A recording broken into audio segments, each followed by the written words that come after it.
Good afternoon, Ms. Sparks. My name is Jessica Badeaux, and today I'll be going over two different profiles that I've made for you to take into consideration when looking at your target demographics for your company. So we're going to dive on in. The first profile that I made was on the far left end of your spectrum when you were discussing age ranges in a previous interview. So here we have Maya Gonzalez. She's 16 years old. She's a very hard worker. She's very goal oriented, whether it's small goals or big goals. She puts her all into it.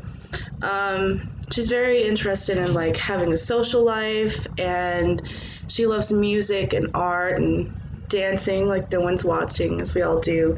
She likes to nurture her spontaneous side, but she's also very driven and tends to put her best foot forward.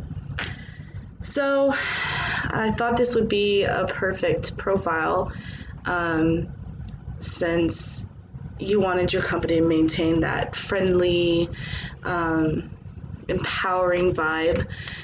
I think she fits the bill perfectly. She's not worried about relationships right now at this point in her life. She's just enjoying life and working towards her goals, however small they might be. So on the opposite end of that spectrum, we have Grace Draper. She is age 25. She has a bachelor's in journalism. She is a food critic and makes around $95,000. So for income, we're talking not bad, but she still wants to kind of like make sure she's getting a bang for her buck. And she's also very hardworking, loves what she does.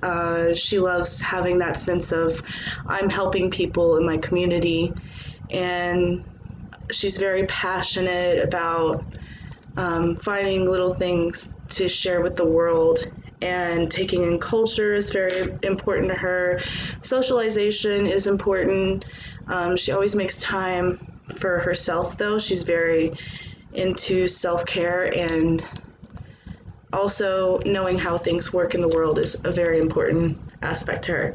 So with that being said, I hope that you find these profiles useful for your company and maybe take into consideration the next time you're considering your target demographic. Thank you.